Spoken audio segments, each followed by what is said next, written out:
नमस्कार, मैं डॉक्टर कुसुम मित्तल आपको यार्न कंस्ट्रक्शन के बारे में बता रही थी कि जो भी रेशे है, रेशे से धागे का निर्माण कैसे किया जाता है।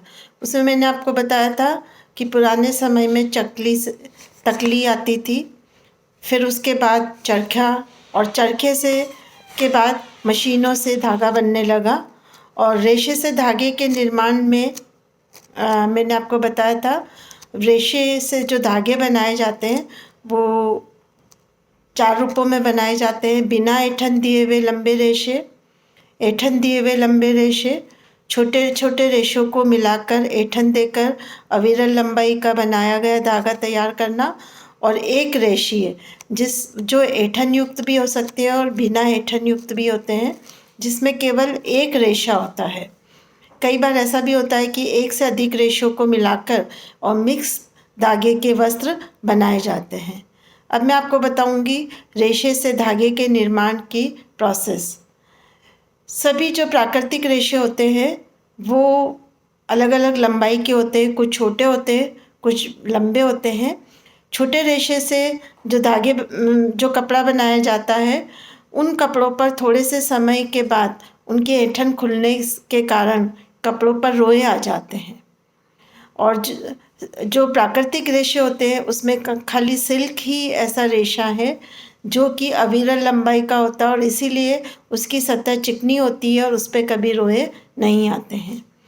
लेकिन जितने भी कृत्रिम रेशे होते हैं वो अविरल लंबाई के बने हुए होते हैं, क्योंकि उसको स्पिनरेट से बनाया जाता है। उसमें सॉल्यूशन को ड्रम्स में डाला जाता है और उसके छेदों से वो रेशे के निर्माण होता है। तो हम जितना उसमें ड्रम में सॉल्यूशन डालते रहेंगे उतना वो धागा निकलता रहता है और उससे लंबा धागा तैयार होता है। उससे जो बने हुए वस्त्र होते हैं वो चिकने होते हैं, कोमल होते हैं। इसीलिए आप देखिए जितने भी सिंथेटिक कपड़े होते हैं वो बिल्कुल सॉफ्ट होते हैं और चिकनी सरफेस वाले होते हैं और उन पे भी रोए नहीं आते हैं। तो लंबाई के आधार पर रेशों को 2 भागों में बांटा गया है, फिलामेंट रेशे और जो होते हैं वो छोटे रेशे, और जिसको अपन स्टेपल रेशे भी कहा जाता है।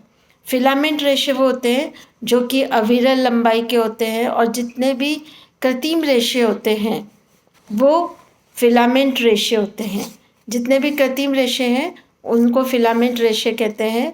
और इसी के कारण इनसे जो बने हुए वस्त्र होते हैं वो सुंदर होते हैं, चिकनी सतह के होते हैं और उनमें चमक होती है।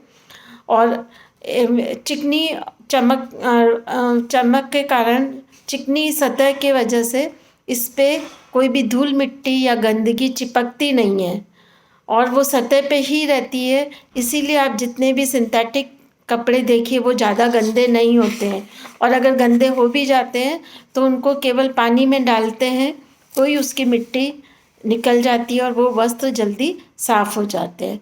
स्टेपल रेशे वो होते हैं जो कि छोटे छोटे रेशों को आपस में ऐंठन देकर और फिर लंबे रेशे बनाए जाते हैं, वो स्टेपल रेशे होते हैं। जितने भी प्राकृतिक रेशे होते हैं केवल रेशम को छोड़कर वो सारे स्टेपल रेशे होते हैं, और ये आधा इंच के, 1/4 इंच के या 1 इंच के रेशे होते हैं। उनको आपस में सटाकर ऐंठन दी जाती है और फिर उनसे लंबे रेशे बनाकर वस्त्र बनाए जाते हैं।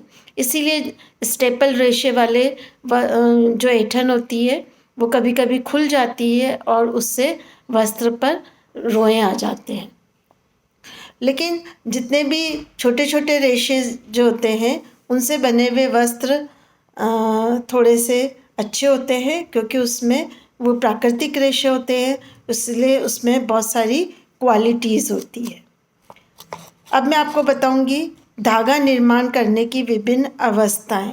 यार्न कंस्ट्रक्शन की स्टेजेस कौन कौन सी होती है।